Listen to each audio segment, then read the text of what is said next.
Okay, everyone. Sorry for the slight delay in starting. One of our panelists, unfortunately, couldn't be with us in person today, so we've got him at home on video link. So we're hoping that this stays up for the debate. My name is Paul Fisher. I'm the host of the debate this afternoon, in which we'll be talking about the future of security in unified communications. According to the description, we're going to hear from three absolutely world-class security experts on this, so nothing to live up to there, no pressure. Everyone's expecting some world-class opinion. But let me introduce the two guys that are here. We have Joe Cudby from Level 3 Communications and Jules Pagna from Nettitude. And up there in the video box, he can't see us, but we can see him. I hope you can hear me, is Paul Barker. Can you hear me, Paul? I can do, yes. Okay, great. Okay, just briefly, can you just introduce yourselves, a little bit your background, what you do, and we'll take it from there. Sure. Good afternoon, everybody. My name is Joe Cudby. I work with Level 3 Communications. I am based in the US and work on our Global Security Services Product Management group, and I've been in security for about 15 plus years. For those of you unfamiliar with Level 3, we're a 12,500 person company, about $8 billion in revenue. We have an expansive network of over 200,000 route miles of fiber, connections in over 60 countries, and 360 multi-tenant data centers. From a security perspective, if you look across our enterprise, our customers, and our network, we monitor about 1.3 billion events per day. We mitigate 120 DDoS attacks per day. We monitor 45 billion NetFlow sessions for malicious activity in any given day, and surprisingly, daily, collect about 87 terabytes of threat data. What we've also been doing is working in collaboration with a lot of other companies in order to take down one C2, or command and control / botnet, a month. We've been doing that for a while. So, hi. Thanks, Joe. Jules. Hi, everybody. Okay. Are we good? Okay. Yes, I work for. Okay. I work for Nettitude. Can you hear me? Yeah. Okay. Maybe I was speaking louder than I should. Okay. I work for Nettitude Limited. We are currently based in Leamington Spa, but we have offices around the world. We are mainly service providers. We specialize in security. We work in close collaboration with the UK government, CSG, Quest, to define what a good security should look like in terms of penetration testing, incident response, managed service, and threat intelligence. So we are part of those who define those standards.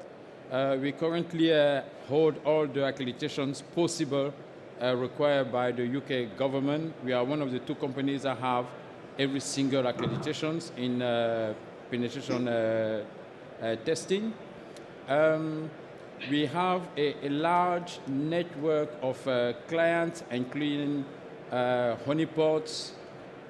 We monitor a very large number of events. Last quarter, we monitor about 10 million events. We monitor a large number of botnet. We do so on a daily basis. We haven't been particularly involved into a takedown as level 3, but yes, we spend our time monitoring botnet, contacting clients when we see that they are attacked or they are about to attack. We spend our time tracking malicious actors, local, international, criminal gang, nation states, and we do so on a daily basis. Prior to working with Nettitude, I worked for Airbus, where I used to be the head of cybersecurity in the UK for the last four years or so, and I've enjoyed working around plane systems, and here I am today. Thank you. Thanks, Jules. Paul, can you give us a brief introduction as well? Thank you. My name is Paul Barker. I work for Unify Enterprise Communications, who have recently been acquired by Atos.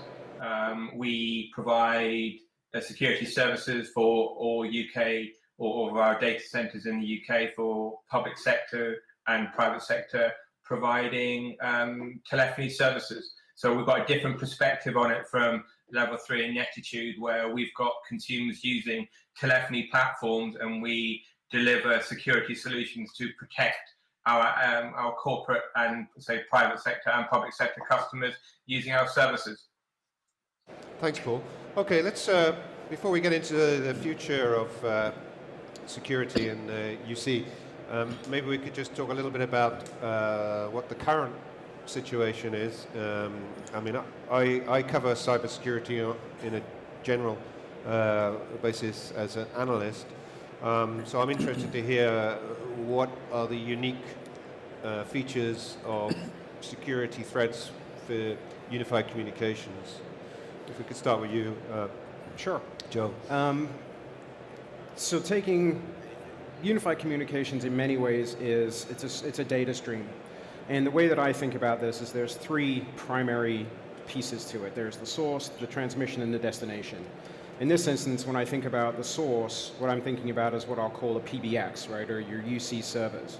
Then there's the transmission of how the data is getting from the source to the destination, and the destination is the end client. So it could be a phone, could be a soft client, mobile device, something like that.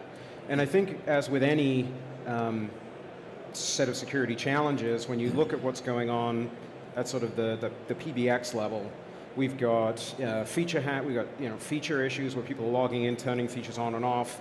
There's directory tampering where people are going in and changing people's names, numbers, moving extensions around. There's password hacking, there's voicemail, so all of those sort of things happen on the sort of the PBX side. And the transmission end, we've got things like eavesdropping, we've got denial of service, you got covert channel signaling with an RTP. There's all kinds of things going on there. And then when you start talking about the endpoint, what I typically think of there is either Trojans or malware in your soft client. You've got DOS attacks against your phones. Basically check sync where things keep rebooting. So I like to think of this in those sort of three buckets. Thanks. Jules, if you could maybe enlarge on that a little bit. Is there anything else that we should be aware of? Yes, I think Joe summarized very well the current situations. We released a report last year that was featured by BBC again about 2-3 weeks ago on the voice VoIP security, where we actually noticed that a number of systems are being attacked by foreign nations, where the objective has mainly been, in some cases, financial gains, when in other cases it was purely to take advantage of the poorly designed systems. I probably would like to add there that at the moment, one of the things that we notice is that people are not worrying a lot about the security. When you speak about companies, when you speak about people at home, security doesn't seem to be in the agenda. Or we always think it is somebody else's responsibility, somebody else will look after the security. I think that's the current situation we're experiencing at the moment. Paul, building on that, is that something that's unique to this industry, that the people are reliant or thinking someone else will look after security? Well, I think that's already been mentioned, that from what we're seeing, the biggest threat tends to come from the endpoint, because in most organizations, the endpoint is something that can be controlled, but likewise, if people are using mobile devices, soft phones, web browsers like I'm using today, then the ability to attack the client, so to speak, or the endpoint is becoming, what we're seeing is more and more of the larger threat in the bigger landscape today, because it's beyond the control of the enterprise, especially people using the home devices at home or mobile devices. So that's the bigger threat that we see today within the services that we provide. Is it seen as a kind of a softer target for cyber criminals? Oh, definitely, because obviously from if you look at majority of organizations, they're putting a lot of emphasis on the border controls between their organization and the big bad internet, so to speak. So the endpoint becomes an easier target, a softer target for Trojans, malware to be deployed in lots of different ways in order to capture the endpoint and basically control the endpoint and gain access to additional information that wouldn't normally be accessible if that user within the boundaries of an organization. Okay. Can I, if you don't mind, can I add to Yeah, that? please come in, yeah. Well, one of the things that we have experienced over the last few months is that when people are breached, they usually don't understand the full communication chain they are into. So they don't know where their responsibility lies. They don't know who is responsible of securing what. I think that is one of the biggest problems that we observe. People have their end devices. Okay, that's true, but they don't actually know from where the security should be established for the whole chain of voice communication to be secured. And I would say that one of the things that I've seen historically in security, and I think also in telephony now, is that the security team and the telephony team or the UC team don't necessarily talk to each other. What can often happen is that the security team, the guy goes to sign his Unify communications contract and says, hey, as the security guys, have they looked at this at all? And often the answer is no. Throw him the contract, hey, look at this, and all of a sudden there's a whole bunch of requirements and things that change.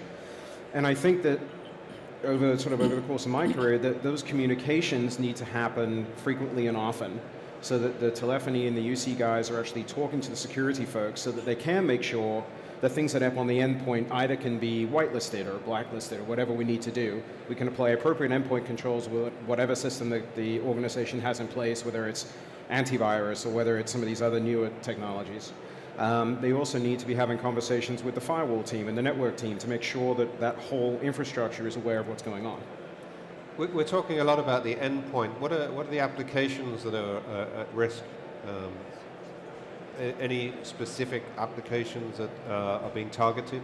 I don't mean brand names, but type of app. Well, the application is always going to be a target, but typically those applications are sat behind security boundaries such as firewalls, IDS, web application firewalls, and so on. So it's about the communication channel, which a colleague from Level 3 mentioned. It's about how they protect the endpoint and protecting the communications channel that gain access to that application that's sitting nested deep within the organization. So making sure that the application is secure, making sure that any vulnerabilities in the application are quickly identified as part of any development cycle, so that those vulnerabilities can be fixed almost immediately. Because let's be honest, Unify develops its own software, as do many other organizations, and we can't keep track or up to speed with the need and the demands from hackers, crackers, and the like. So we're always one step behind or two steps behind. So all we can really do is put measures and development processes in place. So as soon as vulnerabilities are detected, that we can put the processes in place that we can deploy that updated software as quickly as those vulnerabilities come out. What? If you don't mind. Yeah, sorry. Yes, I probably would like to add that while the endpoints are probably the main focus, we need to remember that what really matters is the entry points. So you asked earlier what applications are being targeted. Every single application that is exposed to the external world, backend database, operating system, phone data not patch, any application that is exposed will be a target. And more so, if the attacker has a different means to get into the system, then it can easily reach systems that typically are not online easily. So yes, the endpoint is probably the main point of attention, but we should not forget that all the parameters around it can be easily breached to impact the endpoint systems. Okay. I should say, obviously, the panel is open to you. If you want to jump in with a question at any point, there is a microphone available, so just put your hand up at any point. Like now, for example, if anybody wants to ask anything, that's no? Okay. We'll move on. Let's talk a little bit about a topic that is talked about a lot at the moment, which is shadow IT. It's become the new kind of buzzword, but I think it's actually a bit more than that. It is something that CIOs, CISOs are worried about. Is that impacting in UC as well, that people are perhaps using applications that are not sanctioned? What's your feel on that? So if we think about some of the chat applications, just picking something simple, right? Chat. Sort of, Okay. messenger Chat. applications. Sorry, Yes. I thought you said shad. It was like some new No, abbreviation I'm not of that. shadow. I'm not that creative. No, just the sort of chat, like Okay. Facebook Messenger and those kinds of things. Okay. I think from a shadow IT and UC, what we're seeing is those types of things being used for business purposes, or business conversations occurring over a non-business media, right? I know, and I haven't done it, but I know I've reached out to a lot of people that I've used to work with over things like Facebook, and you might think you might want to have a chat, but then you sort of put your security hat on for a second and say, no, I'm not going to talk about that here. I'm not sure how many people are standing up. Let's say, for example, you go into an Amazon or an Azure and decide to stand up, a SharePoint server and then enable UC communication or something on that. I don't have much visibility into how often that happens, but I think the biggest thing from my perspective is these visibility into all of these other chat systems and messenger systems that are being used on endpoints and in the corporate network. Jules? Yes. When we look at talking about the future, when we look. Oh yeah, sorry, we're talking about the future. Yeah. Yes. When we look at web real-time communication, for example, we see that Google, for example, is trying to build their system with security in mind right from the start. So anything that has access to your microphone, your camera, can only do so via secure channels. However, usually we notice, just like Joe said, a number of wraparound applications around the core applications. And yes, when there are not sanctions, there's no regulations, there's no expectations, there's no requirement, and then you are virtually left to something that is not controlled. And when we look at all these new type of medias that we add into our communication on a daily basis at home, in the cars, everywhere, they're not always security compliant. I'm not even sure if the security compliance requirement for those applications. So we are left with a number of applications that people can write, that application that can work, but nothing else. So what does that mean in terms of security? Okay. Paul, do you get feedback from your customers on this topic?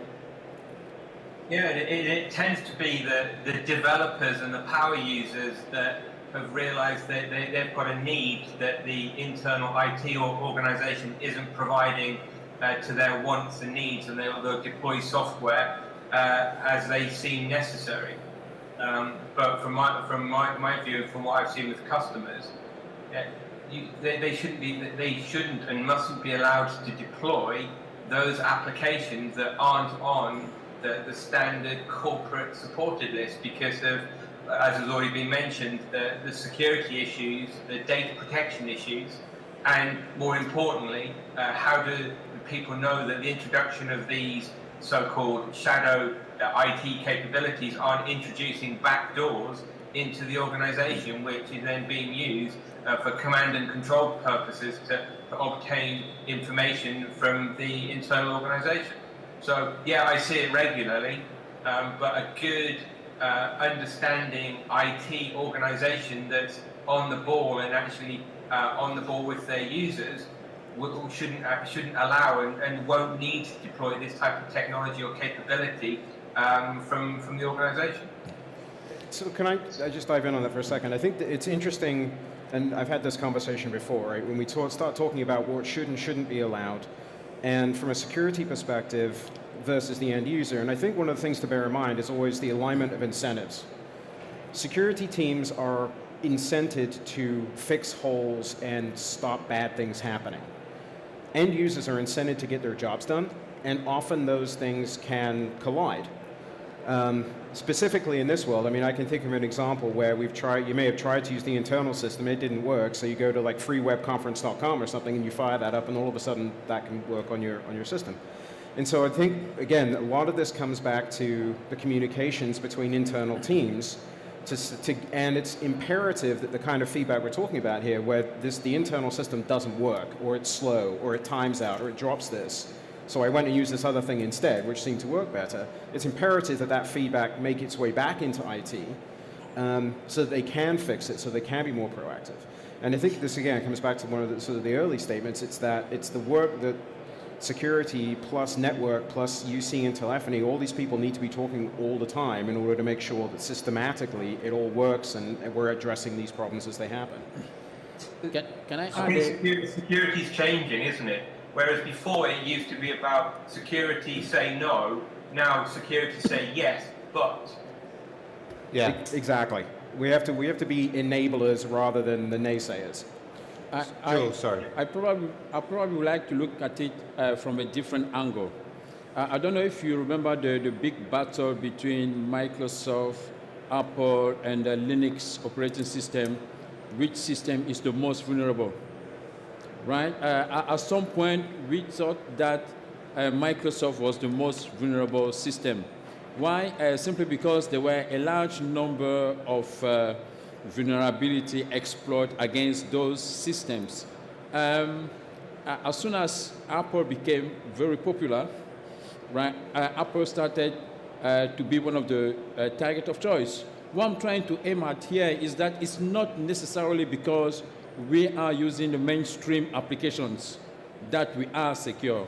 And again, that could be some kind of underlying thinking that people may have here, that by using the mainstream application, we are certainly protected.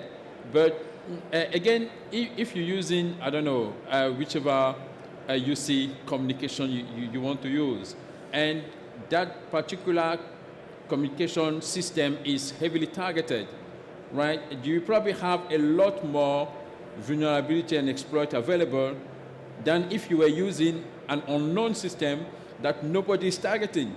So I think what really matters here is that people need to be responsible of their decisions, right? If you decide to use a system, you need to know what are the advantages and the disadvantages, where you stand in terms of security. Isn't the problem, though, are you talking about employees being responsible or IT department being responsible?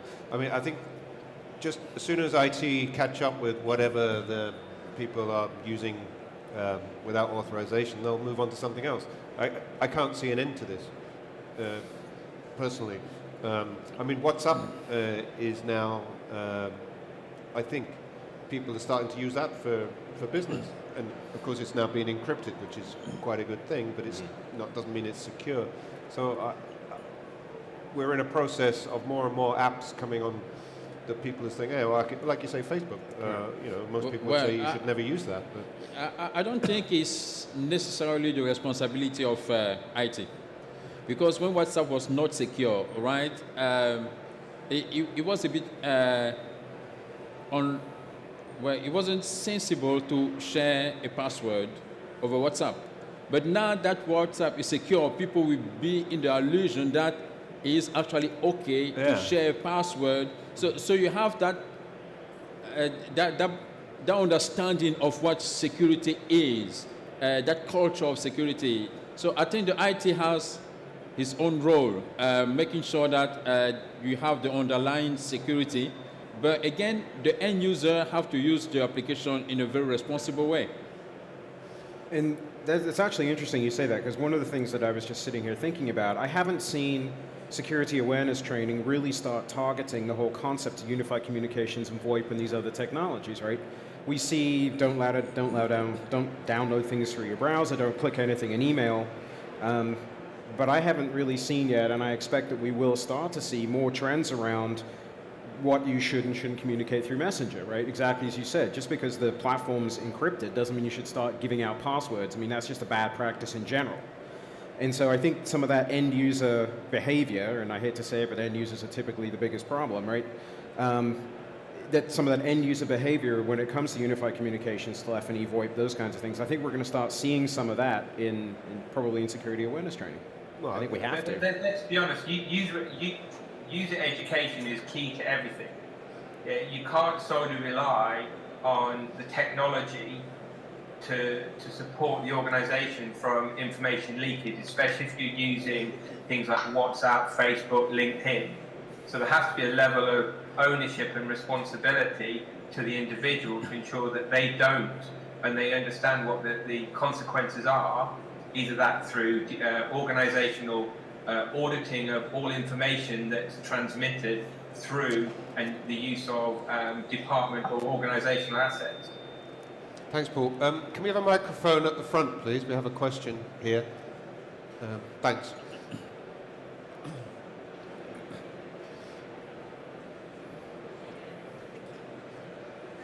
I'd just like to hear from the panel. We're all obviously a reasonably mature cohort here, but as younger people come into the workplace, particularly the millennials, they've got, I mean, I'm very much aware that I'm learning how to use all these new technologies. These guys coming into the workforce now, it's almost like they were, well, it's pretty much like they were born using it. Is the panel seeing any trend in terms of more and more risky behaviour that you know, makes your toes curl when you see it, but for these guys it means nothing? And if you are seeing it, what are the strategies for addressing that, which you've touched on now, but with particular reference to this younger generation? Thank you. Do you want to take that first? Yeah. I'll take a quick stab at that. So in terms of millennials, I see that there's a couple of different actual constituencies that have similar issues, right? So millennials have come into this whole world knowing how to Facebook and Messenger, and I mean, if I think about my son and my daughter, they're permanently glued to the device, and that's just how they think. And one of the things that they have not had the luxury of, which I think many of us have, is coming through 15 or 20 years of computer training and slowly being exposed to some of these technologies and slowly having to learn how to figure it out. Another constituency that has a similar set of challenges is the emerging communities around the world who are only now getting internet access for the first time. They're coming into this world, being able to do almost anything you want anywhere in the world on a smartphone, and have not had that same sort of educational experience. In terms of the millennials, one of the things I've also seen there is that they tend to flip-flop around apps, right? Whatever's new and improved and changed, and so as soon as your IT department sort of grabs a hold of, oh, well, they're all using this, they've flipped off to use something else. For them, I think the critical thing is the constant, and that is them. It is the employee. And so I come back to my earlier statement. It's about security awareness training. It's about teaching them what is good cyber hygiene and really encouraging them to, I know you like this one better, but this is the corporate standard and here's why, right? They want to understand why. So rather than just being told, do this, here's why you should do that, and here's why it's good for you, why it's good for the company, and so on. So that's my 2 cents. Well, I think the same way people are introduced to these technologies, the education, the culture of security needs to be built into it. I think the government at the moment is doing a lot of work to bring the young generation into security, understanding what is programming, understanding what can go wrong. Like I said earlier, we might think it's only the young generation, but we have the same attitude. A lot of people would think that is okay to click to open an email that is unsafe at work, but not at home, right? Once we get out of that culture, then we probably have a chance to succeed. So when the younger generation will understand that by, before installing an app, I probably need to understand what are the permissions. I probably need to understand whether I want to give that app those permissions, right? I don't know if you've seen that app, that touch app that needs to access your phone, your SMS, and everything else, or your contact list. But yes, we install them, we uninstall them when we're not happy, but we don't think about the consequences. So I think there is a lot of work that needs to be done from the education point of view, right from the school. And unfortunately for countries who are a bit late into the technology, it's probably a bit more difficult, a bit more difficult case, because you have an adult with a fixed mind, and that's the way we do it. We don't change it. But I think we have a lot more chance to get things right if we focus on the younger generation. Hopefully that by the time they grow old, we still have a world left. Paul, did you hear the question from the audience? Yeah, I did. Well, I've got an 18-year-old and a 15-year-old, yeah, and they're always telling me when I turn their apps off, "Oh, come on, Dad, it's not fair that you should be turning my apps off. I want to communicate with my friends."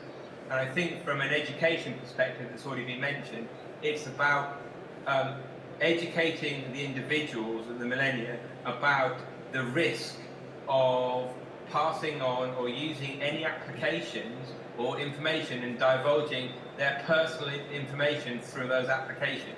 And to be honest, we can put the best processors in the world, we can educate them to the best of our heart's content, but the only way they will learn is when it fails and when their identities get stolen and they themselves are become vulnerable to identity theft and everything that revolves around it. It's the only way they're going to learn. I know it's a hard reality, but that's the only way they're going to understand. And I think that's what it's about, the technology, making sure that, yes, through education, but the hard reality is that there's going to be some bumps in the road before they fully understand, yeah, that corporate line is the corporate line and they can't just keep changing as necessary. Thank you. Do we have any other questions at this? Can I add on that? I think one of the things that I think we probably help the education to work is if people see the consequences right in front of their eyes, right? Let me take a probably scary case, right? We probably all drive a car here, but I'm not sure how many of us have ever been worried about this, how do you call them again, AARAC, this type of services. Breakdown service. Yes, coming with a computer, you don't know where that computer has been to, then plugging that computer into your car, right? Do we know what can happen from there? That could be, right, virus introduced to your car, up to the point where when you go at 70 miles per hour, you try to brake, there's no brake, right? So I think if people could face, for example, ransomware into their phone, right? Your phone is blocked, you cannot use it, you have to pay. People will be a bit more careful. I think with my experience, the first time I've seen people reacting positively to security is when they've been affected by a ransomware. So, well, sadly, we probably need to probably change the level of communication we have when we're educating people, and actually show them a live, real example, the consequences of their actions, and people will be a bit more conscious about what they do. Okay, thanks, Jules. Any more questions at this point from the audience? No, okay. So we're presenting a picture of, well, a slightly scary picture of apps being out of control, or people using... Oh, there is a question, sir, while I'm waffling on there. So if we could have the microphone at the front. Bit more of a futuristic one. So there's a lot more connected devices that are coming online now, particularly with the potential in 5 years' time of connected cars. So if we're saying that we can't lock down systems and we're always one step behind security from that point of view, what's going to happen when automated cars come on the road and more connected devices, and what kind of risks are we going to be thinking about there? Good question. Let's give Paul the first option on this one, because Chaos, I guess, would be the easiest option.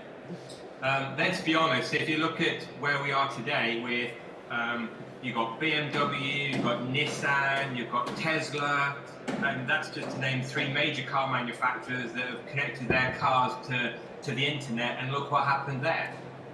And it's about coming back to education again to ensure that just because it's a car or an internet of things, it still falls within the same remit and security principles as everything else we've talked about in UC.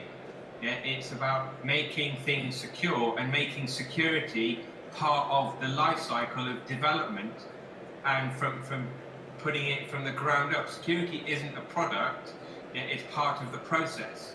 So I guess to answer your question, in 5 years' time, if we're still doing and falling foul of the same mistakes we're making now, then I think I'll be using my bike rather than anything electronic connected to the internet. Thanks, Paul. I would say the same thing about security, life cycle development. I mean, one of the things that we see when you start talking about connected devices, right? And if I use this, the Internet of Things, right? Because we haven't said that yet, so I feel like I have to throw that in. What typically happens, again, it comes back to an incentives issue, right? You've got products there that need to get to market quickly, and in order to get to market quickly, the first thing to go is pretty much the security aspect of it, right? It's some of the QA, some of the penetration testing, the vulnerability assessment, the code review, and any of those IoT devices. And I think until we can figure out a way to actually get these incentives aligned appropriately, where it behooves the company to put something out that is secure, and either there is product value in doing that, and people perceive they're willing to pay more for something that's gone through some sort of security, or we get to a situation where they're unwilling to pay for something that hasn't. I think they're two different things, that I don't know that we're going to see much of a change. I did remember, I was reading something yesterday about companies that have gone through breaches, and it was surprising how little sort of loss of business these companies had had. And it really surprised me. I thought, well, if I've been breached by some company, I'm not going to buy any of their stuff again, right? Or change service or do whatever else. But the companies aren't necessarily seeing as much of a hit to the bottom line because they've been breached as you would hope, I think. Well, I think it depends. If you talk, let's use them as an example. They lost 100,000 customers. So it depends, I think, on the type of business and the extent of the attack. But anyway. Well, I personally think that is not going to be a major problem. I would probably say it very the cars. Yes, yeah. the cars. That is not going to be a major problem. I don't know if we're probably familiar here with industrial control systems, right? We know they are very vulnerable, but it's not often that we hear that a central nuclear plant has been blown up by a cyber attack. I think it's probably going to be the same phenomenon with cars. They are going to be vulnerable, they are going to be around, but where the problem is that we probably don't realize that our mobile phone could be an access point for the bad guys to our cars. Because there will be software that we probably want to update, that we probably connect to our home internet, having our mobile phone there who downloaded application for wherever in the world, backdoors in. There will be a number of services where you will be able to buy additional software for your cars, additional component for your cars. Okay, I think we are probably in the race of features here rather than trying to understand what it means for security. But in all fairness, I'm not sure if we should worry about security, should we? I guess for attackers, though, they'll only attack something if they think it's a conduit into something better. At the moment, I mean, people talked about connected TVs would be the next sort of access point. I don't think really that's been the case. And then with smart meters again seen as a potential vulnerability. So, well, we had the opportunity to test a number of TVs.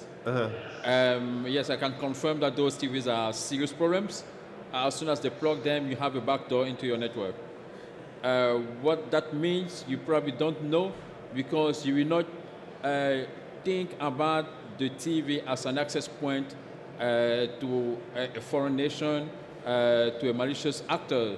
But what you will notice is that, yes, your server has been compromised. You will probably focus on your server for getting that TV that is connected. So I think it's how people perceive security.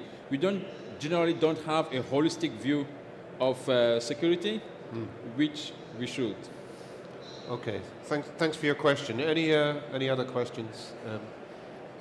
Okay, so what I was going to ask was, what is the industry doing about this in terms of preparing for the future of unified communication? I think we spoke earlier about threat intelligence and managed services. Are these some things that are being developed by vendors and suppliers?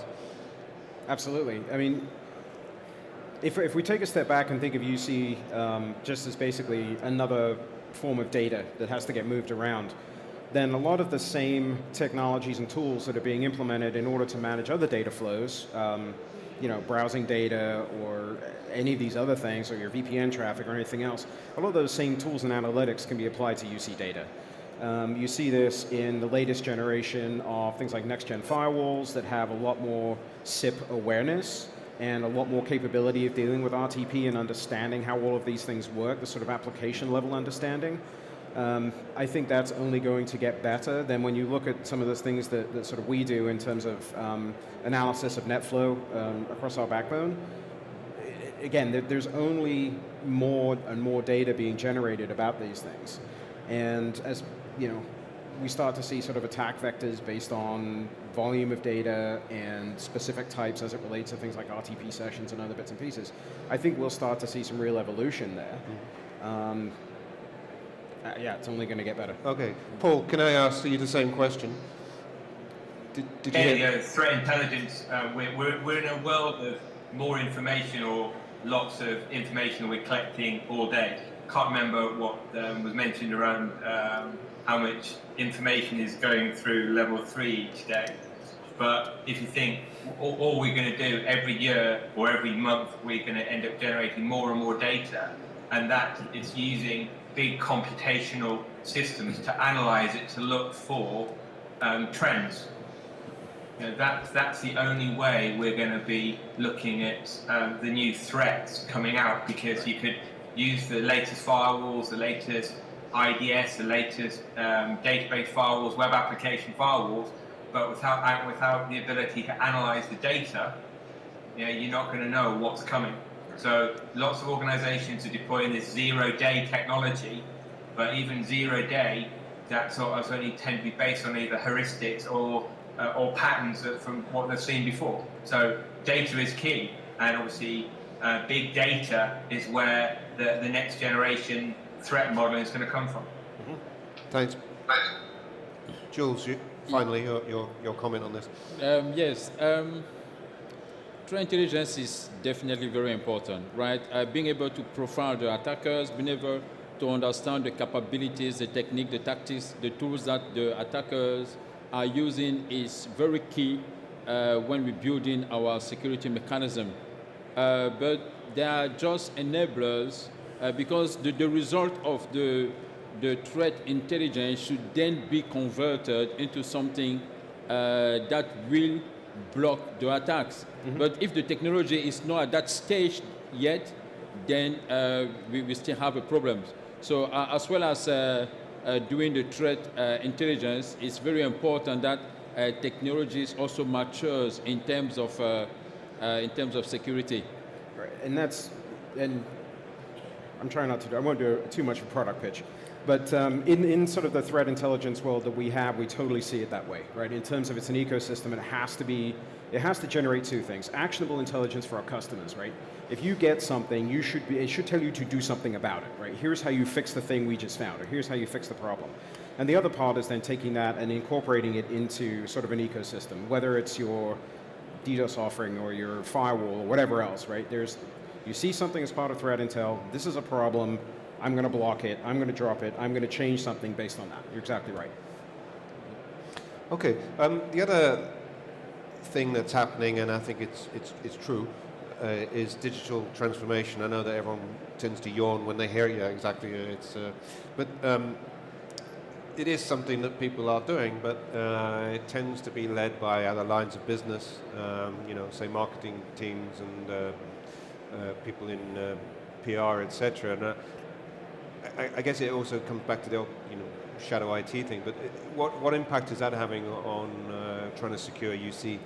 Because I think UC is very much could be part of digital or changing the way people do business, reaching to their customers, etc. Right. I'll ask Jules first. Yes. I think we probably rephrasing the problem, probably looking at it from a different angle. The way people do their business usually gives different attack vectors to the malicious actors.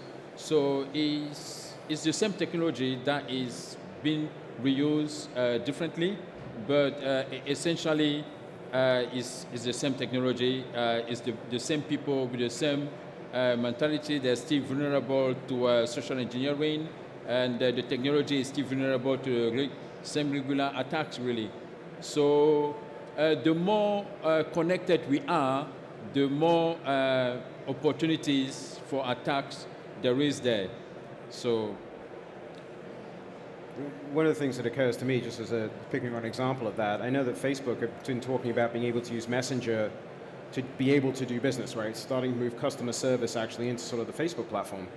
When you start thinking about that integration and then sort of digital transformation, you think about how many websites have you been to recently where it's click to chat with a representative? That's typically a third-party service. You assume they're doing things relatively securely. They may be, maybe not. And then you think about the type of data that's being transferred in an electronic sort of customer service type of manner, account information, hopefully not IDs and passwords, but potentially social security numbers, NI numbers, maybe. It really does, you do have to start to think. And I think again, from a security perspective, I would hope that the security guys are being talked to by the digital transformation people saying, hey, we want to do an app that'll help our customer service, and we're going to capture all of this information, and we're going to ask them these questions and allow them to solve these problems and all the rest of it. And you would hope that there is some amount of coordination going on to say, hey, maybe that information isn't something we should be asking them, or maybe we should say, oh, if you want to talk about that, call us. Okay, we have a question at the front again, please. If we could get while we get to the microphone, that's a very good point. Because usually at the end of a chat, where you have been first asked to provide identification about yourself, you get the option to send the summary of the chat by email.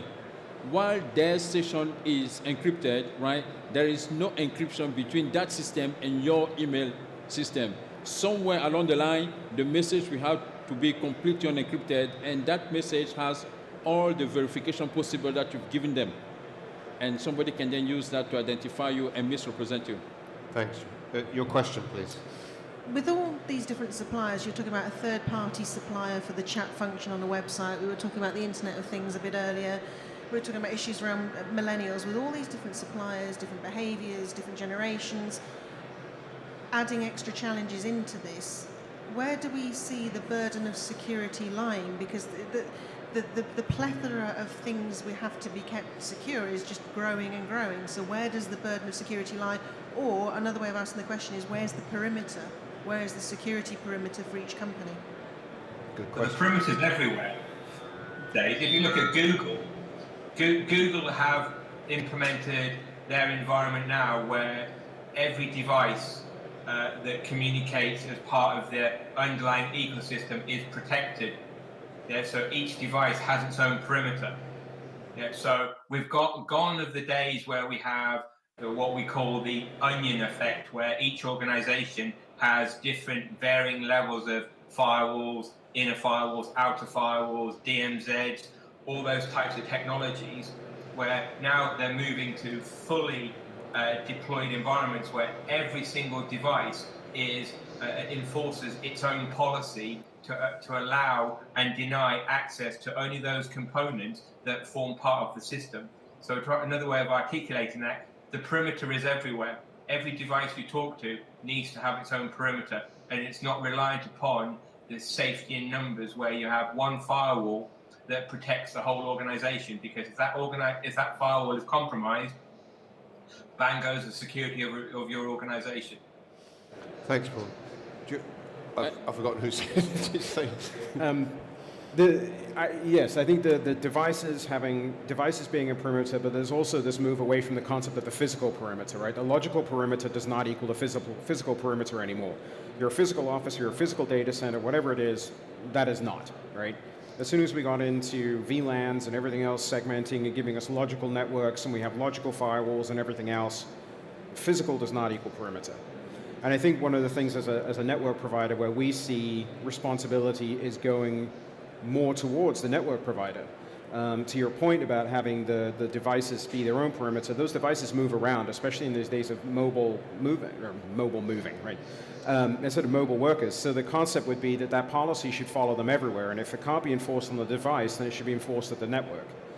So I think what we're starting to see, I would say that we're seeing a transition into a lot of those security tools and that perimeter being moved further and further and deeper into the network, away from any of the physical perimeters. Okay, we're almost out of time, so I'll just ask if there's a final question from the audience. No? Okay. All right, very quickly, just to wrap up, one in a quick sentence from each of you, what would be your number one piece of advice for people trying to secure UC in the future? Align your incentives. Align the incentives of the security team, the network team, the telephony team, and the users. Yes, companies should be responsible of whatever decision they make. They should understand the implication of whatever choice they make. And as end user, we need to understand the actions that we take. If we don't, then we are open to attack. Thank you. And finally, Paul. Security is here to help, not to hinder. Yeah, so the quicker and earlier security are involved in any project, no matter how small or how large, they will make sure that the application is deployed securely. And without it, then there will be issues. Thank you very much. Okay, so that concludes our debate. I hope it was useful. I hope you got some idea about the future of unified communication security. Can I just ask you to give our panelists a round of applause, particularly Paul, coming in from the video link. So Joe, and Paul, thank you very much, and thank you for coming. Thank you.